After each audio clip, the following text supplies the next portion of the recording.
Bigfoot is back in the news with a brand new sighting that took place in Monroe County, Michigan on May 18th. What is perhaps most interesting about this sighting is that it took place only about 40 minutes outside of Detroit, close to highways and a correctional facility. Unlike the sightings that have occurred way out in the woods, this one was close. Very close, in fact, to major population centers. Is this indicative of a trend, that these creatures are moving closer to humans? Or has it always been this way, but we've just been too blind to see it? We'll tackle this sighting and the issues it raises on today's episode of The Weekly Strange.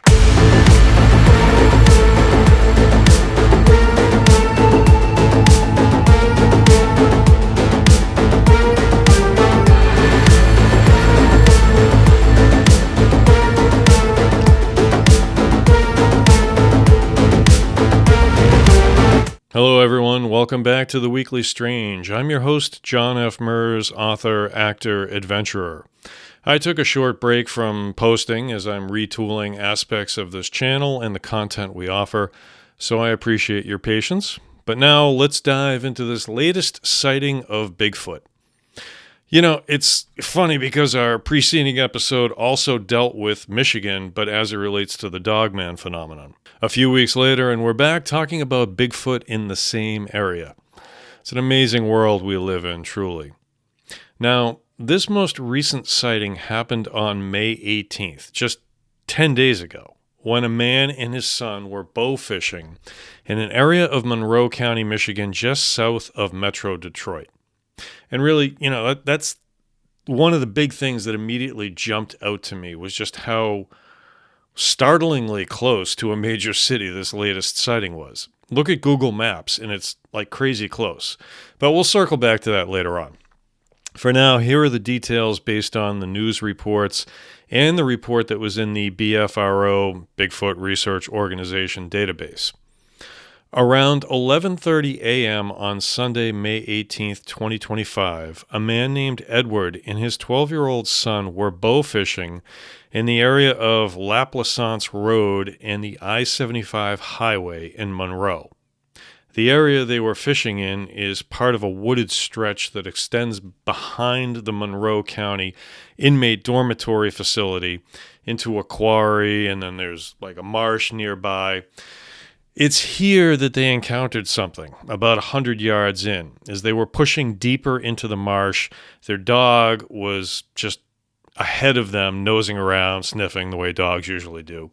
But apparently it scared up something that had perhaps bedded down in the marsh. They heard a tremendous crashing of trees and branches breaking, and simply assumed that they had come across a bunch of deer who were startled and then ran off. Edward and his son then kept pushing deeper into the marsh by roughly about 200 yards. At that point, they heard sirens in the far-off distance because, again, this is close to a metro, suburban, urban area. And Edward wanted to pause and check out his police scanner, so as he was getting ready to put the AirPods in, he heard rustling in the trees to their left, and then a huge thud hitting the ground.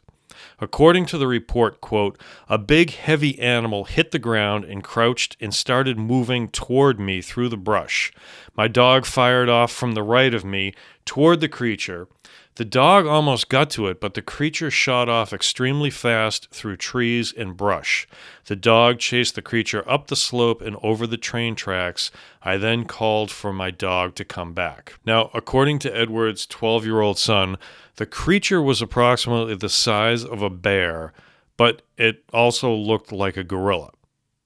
So to summarize, Edward and his son were in a marshy, wooded area behind a correctional facility. Now, hunting is not allowed here because of its close proximity to a residential neighborhood. They don't want to take a chance of a stray bullet going into the neighborhood, and the fact that it's close to a correctional facility itself. As such, huge deer herds tend to congregate there knowing that they'll be safe from hunting.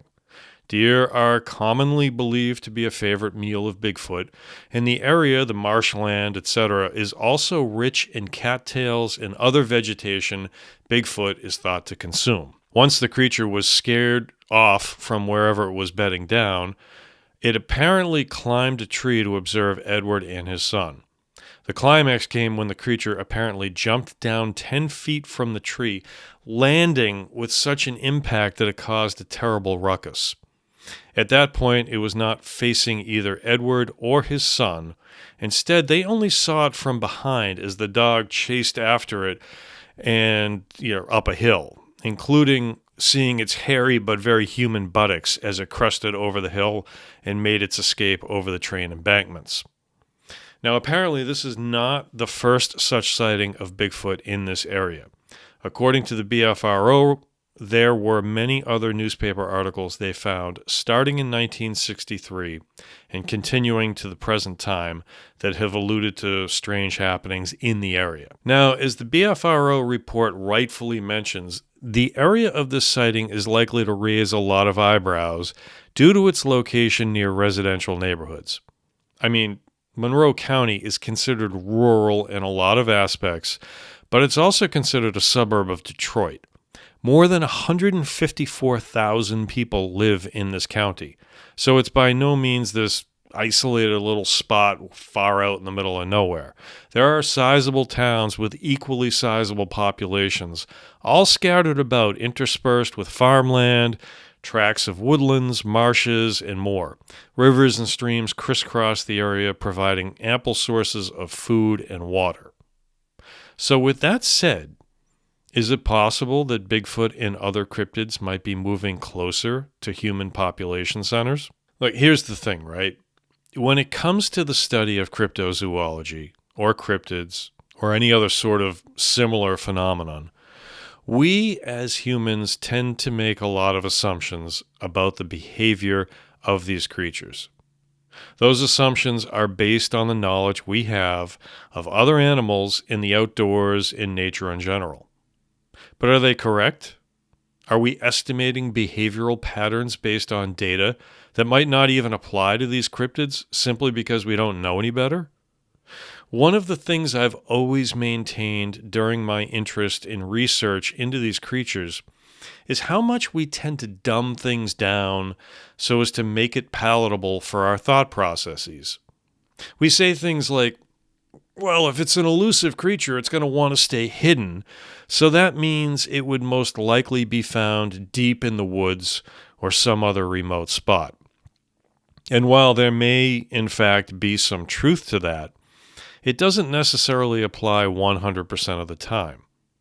What if these creatures are intelligent enough to exist right under our noses, right in our veritable backyards? After all, like right now, you could do a YouTube search. Please don't. Please keep watching the video. You could do a YouTube search right at this very moment and stumble across any number of videos of people who have made these cool little shelters inside a stand of bushes near a bus stop and had thousands of people pass them by every single day without even realizing they're there. Why couldn't a cryptid do that? We've seen incursions of animals that we expected to stay in the woods into cities all over the country because they're curious or they're seeking a new food source or they've been displaced or what have you. And we've been able to wrap our heads around that fact. So why is it then, when it comes to discussing cryptids, that we force their behavioral expectations into the narrow corridors of our own assumptive thinking? What I love about this sighting is the fact that it is very close to a residential area, that it isn't out in the deep, dark woods where some lone hiker might stumble across it. It's in the backyard of a correctional facility, in houses, in homes, in train tracks. It's close, real close, to where we live and play. And Monroe, Michigan is far from the only area that this is happening. Bigfoot sightings and sightings of other cryptids have been increasingly popping up near urban and suburban areas. Not in huge numbers, but certainly in numbers large enough that it warrants a serious discussion about whether we should be changing the modality of our thought process when it comes to these creatures.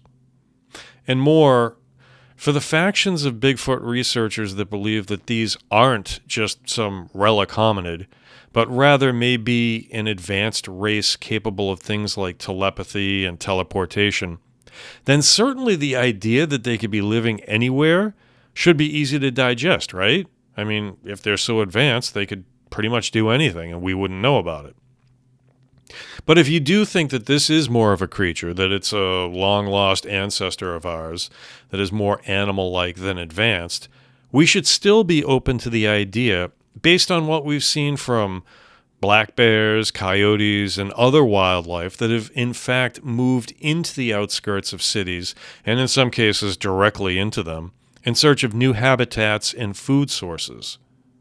When we've encroached on the lands that they used to consider safe for their species, why is it so bizarre to think that cryptids might simply do the same for one reason or another? The danger in assumptive thinking is that it only provides for our own perspective and tends to rule out objectivity. It rejects things that don't line up with what we want to believe, and we end up dismissing what might actually be the key to unlocking more answers about what this phenomenon is, simply because our ego doesn't like things that undercut it. We all like to feel like we have the answer or that our belief is the correct one. But reliance on that only serves the ego itself and not the overall search for the truth. Therein lies the problem. And we run into foolishness when we hear a branch break in the forest and immediately declare, "Whoa, that must be a sasquatch," instead of first ruling out any one of a million other possible causes of that noise. Certainly, the assumptions that we've made thus far about Bigfoot and its behavior come from the discovery of tracks in remote areas and sightings by people in locations that line up with other animal behaviors. But that doesn't mean that those things uncovered during field research are the only possibilities. I mean, I live only 20 miles outside of Boston in a town of roughly 12,000 people. My home backs up to 300 acres of conservation land, and the roads that lead to it are dark and twisting. Many times, driving home, especially at night, I've thought, you know what? I wouldn't be the least bit surprised if one night I round this curve and see a creature illuminated in my headlights. It hasn't happened yet, but I'm not ruling it out. Not by a long shot. And that's going to do it for this episode of The Weekly Strange. If you enjoyed the episode, I would really appreciate it if you subscribe to the channel, drop a like on this video, and turn on the notification bell so you don't miss any of our uploads. Please also be sure to check out the other show that I host, The Other Side of Midnight, where I talk to callers all about their paranormal experiences. New episodes of that drop on Fridays. For now, I'm your host, John F. Mers. Thank you very much for watching and listening. I will see you soon. Have a good night.